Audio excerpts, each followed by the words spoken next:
Mr. Dobson, when am I ever gonna use this in my real life?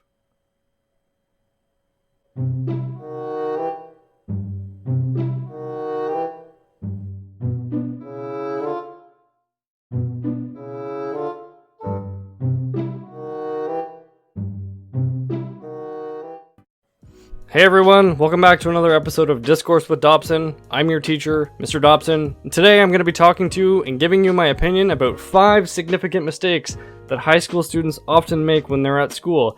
Before I do, let me remind you to give the video a thumbs up if you like it, as well as subscribe to my channel if you like to see education commentary videos like the one that you're watching right now. It's right down here in the corner. Look at it and smash the buttons. Let's jump right into my list of mistakes. Coming in at number 1 of our top 5 significant mistakes that high school students make: being rude or being mean or bullying other students just to make your friends laugh, to make you feel good about yourself, or to accomplish some other ulterior goal. I think most mature, responsible adults, or at least the ones who have kind of grown out of the high school teenager mentality, will agree that one of the worst parts about being a teenager and going to high school was the possibility of being bullied. Whether it's due to insecurity, someone's inability to deal with or manage their own emotions, or maybe it's some other huge factor going on in their life.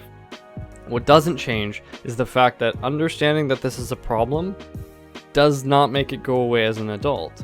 You have to live with that. You might feel remorse, or you might feel bad about what you might have done to someone as a teenager because they were smaller, bigger, or different to you. But what you can't do is easily fix the problem or the wrongdoings that you've done to someone in the past. High school is a social beast.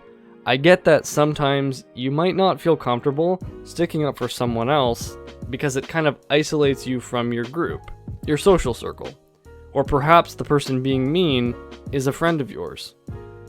But ask yourself, do you really want to be friends with people that make it a point in their lives to have fun at the expense of other people's feelings? Make wise choices about who you hang around with while you're growing as a young adult in high school. As hard as this is, coming in at number 2, stop caring so much about what other people think about you. I think most adults can agree that when they look back at high school, they probably don't even speak with most of the people that they knew in their classes to begin with. Listen, I get it. It's easier for me or other adults to talk about this because of the fact that we've grown out of it. Maybe it's easier to explain this if I tell you about why we care so much about these things. See, I'm a biology teacher. I like to talk about biology things. And a long time ago, and I mean like a really long time ago, back when our ancestors used to share the planet with giant and dangerous animals, it was kind of necessary that you, as an individual, wanted to feel included in the group. But why? Well, if you were by yourself, you were most likely dead. No one wanted to get left behind by the pack. It was kind of necessary for survival. And while external threats have kind of been left behind through evolution, we still have that internal threat that remains in our social circles, our psychological needs, and our emotionally driven thoughts. The reality is that we're kind of plagued by an existential anxiety through society. While I can't prevent you from having generalized anxiety, as it's completely normal and it's okay to have, what I can say, in epic quote fashion, is that in 10, 20, 30 years, you do not want someone living your life for you when it comes down to trying to achieve your dreams. We can't help that redundant genetic programming, telling us to seek out the pack and be well liked by everybody. But what we can recognize is that craving approval, it's not that much different from craving unhealthy foods. We can kind of mitigate that. Do not expect to become an expert in this overnight. I'm an adult, I still care about what some people think of me.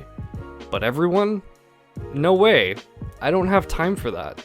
I have too many things to live for, accomplish, and try hard for in my waking hours. You're the same person. You have a lot to live for. Live your own life.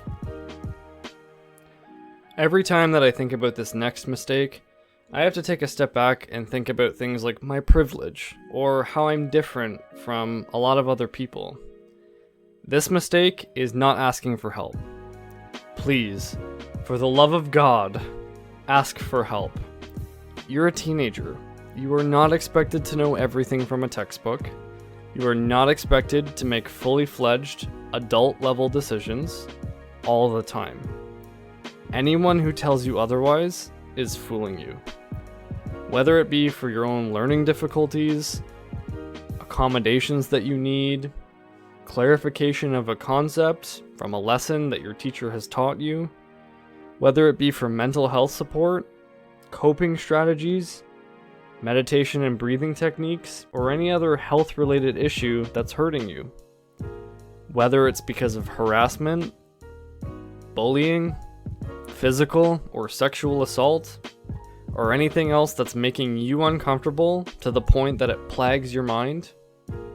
Even if you think it's not a serious problem, but you're itching to raise your hand and ask that important question and seek some form of guidance about a particular issue, that's what your teachers are for. They are adults who are meant to watch over you as you grow into an adult who is then capable of handling these issues, for the most part, on their own 2 feet. Do not be the teenager who thinks that they are too cool to ask for help. Do not be the teenager who thinks, well, no one would help me anyways. Do not be the teenager who neglects their problems and lets them fester and rot in your mind. Recognize that you are not alone. You have friends who can help you through tough times. But don't always rely on just your friends. Ask adults. Ask your parents. Ask a guardian. Ask a teacher. Ask a doctor. Ask anyone for help. Anyone and everyone. Well, not everyone, but you get it, for the most part. If your school system is reliable, you will find support. In some way, shape, or fashion, you'll find it quick enough that your problem will most likely be managed and dealt with in a reasonable time. I'm your teacher for now, in this particular video. Ask me for help. I have confidence in you that you can do it. Let's talk about mistake number 4. And as a teacher, this one really grinds my gears, but it's important that we talk about it because I want you to succeed and do well in school. The 4th mistake I feel that high school students often make that is fairly significant is accepting disinterest as the norm for your classes. And what I mean by this is if you don't find something interesting in a class or at school, you need to find a way to make it interesting for yourself. While this is part of the responsibility of the teacher, it is also your responsibility as a student. The reality of the current education system is that you're stuck in it, and it's not going to change fast enough by the time that you leave for employment, or college, university, or a trade school. As a teacher, I've been asked many times, "Mr. Dobson, why are we learning this?" Or, "Mr. Dobson, when will I ever use this in my life?" And the short answer to that question is, well, because the things that I'm teaching you at this time, or your teacher is teaching you at the time, are important for you to pass the course. The long answer is that exposing you to a wide range and host of topics and skills and ideas, along with allowing you to develop your people skills and your learning habits and your problem-solving skills, will make you a better adult in the long run. There does not always have to be an applicable, real-life reason as to why you're learning something. Everyone is a lifelong learner, and you will be learning how to do things and stuff for the remainder of your wonderful life. I'm not saying to avoid these questions about, why are we learning this? Please, for all rights and purposes, ask your teacher these questions. it is important to know that stuff.